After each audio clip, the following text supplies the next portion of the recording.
There is a liquid that can disappear into concrete and leave behind protection no tire can simply scrape away. In 1930, engineers were already brushing it across concrete roads. Today, variations of the same chemistry are used on warehouse floors, workshops, and polished concrete. In controlled testing, a properly formulated version reduced water permeability by more than half. But pour the wrong version onto the wrong floor and it may do almost nothing. It can leave behind an ugly white crust, and it can expose the biggest lie in concrete waterproofing, the word forever. Because the longest-lasting concrete coating may be the one that stops being a coating at all. Welcome back to Forgotten Materials. And to everyone returning to the channel, thank you for helping us uncover the ordinary materials that are far stranger than they first appear. Concrete looks solid, but beneath its surface is a hidden landscape of tunnels, chambers, and microscopic cracks. Concrete begins as cement, stone, sand, and water. Some of that water helps create the chemical bonds that give concrete its strength, but some eventually escapes, and where that water once existed, tiny pathways remain. A concrete floor is not a solid stone plate. It is closer to an incredibly hard mineral sponge. Water sees openings your eyes cannot. It moves into them through capillary action, carrying salts, oils, and other contaminants deeper into the slab. That moisture can corrode embedded steel.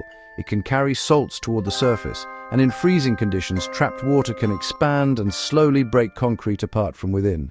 The obvious solution is to cover the floor. Epoxy creates a plastic shell. Polyurethane creates another. Acrylic sealers form a thin film across the surface. They can add color, shine, and a visible barrier. But every membrane has one weakness. It must remain attached.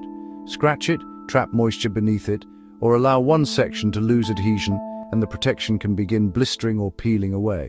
Waterglass works differently. Its technical name is sodium silicate. It is a clear, water-based mineral solution containing soluble silica. And concrete engineers were experimenting with it long before modern epoxy floors existed. A United States patent filed in 1930 described workers protecting fresh concrete with wet burlap and then brushing sodium silicate solution across the surface. The stated goal was simple: seal the surface pores and reduce the loss of water while the concrete cured. There was no thick polymer film, no colored resin, just a mineral liquid soaking into another mineral material. But what happened inside was more important than what appeared on top. Cured concrete contains calcium hydroxide, a byproduct of the reactions that occur as cement hardens. When dissolved, silicate enters the pores. It can react with that calcium. The reaction produces more calcium silicate hydrate, usually called CSH. CSH is not an artificial glue added from a factory. It is already the main microscopic binding material inside ordinary concrete. The silicate treatment encourages the concrete to create more of its own mineral binder. Open channels become narrower. Loose surface particles become more tightly bound. Tiny voids become partially filled, and water is forced to travel through a more difficult maze.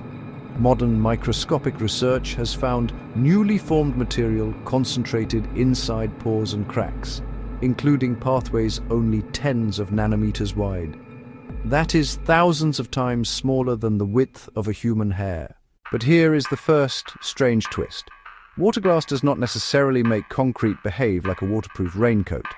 In its basic form, sodium silicate is hydrophilic. It is attracted to water. The treatment does not mainly win by violently repelling every droplet. It wins by changing the path beneath that droplet. Water may still wet the surface, but it enters more slowly because many of the easiest routes have been narrowed or blocked. This is why a dramatic water beading video can be misleading. Beading proves that a surface is hydrophobic. It does not automatically prove how the material will perform after years of wear through a crack or under water pressure from below.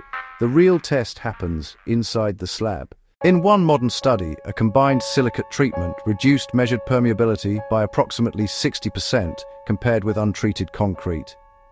Other studies have reported improved surface hardness, lower water absorption, and better resistance to chloride penetration and freeze-thaw damage, but the results are not identical in every experiment, and that leads to the part sellers rarely explain.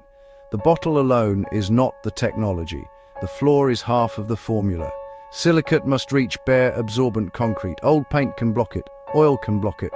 Wax, curing compounds and previous sealers can stop the liquid before the reaction begins. Very dense concrete may absorb too little. Badly deteriorated concrete may be too damaged for a surface treatment to rescue. And if too much sodium silicate dries before it reacts, it can leave a pale, glassy residue across the floor.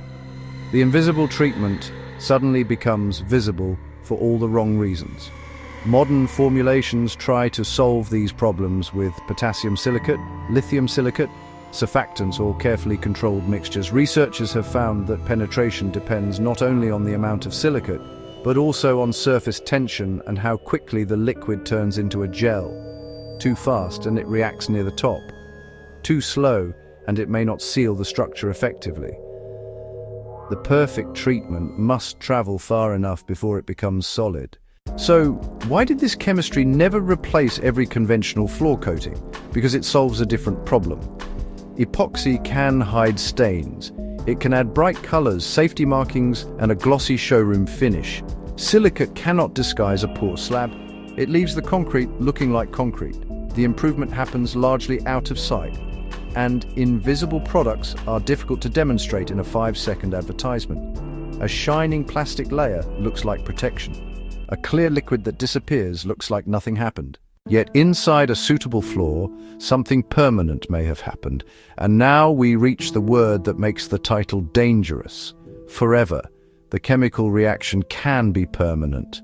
Once additional mineral material has formed inside the concrete, there is no separate sheet that can simply peel away. But that does not make the entire floor immortal. A structural crack can still open. An expansion joint can still move. Impact can still break the slab. And water forced upward under hydrostatic pressure can exploit cracks and joints that a surface densifier was never designed to repair. Silicate does not stitch broken concrete back together. It cannot correct a failed foundation. And it cannot turn every unknown slab into a swimming pool. Permanent describes the reaction. It does not guarantee the survival of the structure around it. That is not a weakness in the story. It is what makes the material more interesting.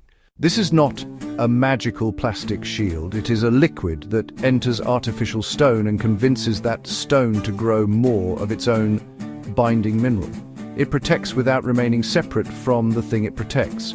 It becomes harder to remove because after the reaction, there is no conventional coating left to remove, only denser concrete. For nearly a century, this chemistry has hidden in patents, factory floors, and concrete specifications. For nearly a century, this chemistry has hidden in patents, factory floors, and concrete specifications, not because it can waterproof every floor forever, but because on the right concrete and with the correct application, a single saturating treatment can create protection that lasts with the surface itself. No plastic skin waiting to blister, no thin film waiting to peel, just an old mineral reaction taking place inside the most widely used building material on Earth. Thanks for watching Forgotten Materials. Subscribe if you enjoy discovering the materials that modern life still depends on, but almost nobody notices. Because sometimes the strongest protective layer is the one that disappears completely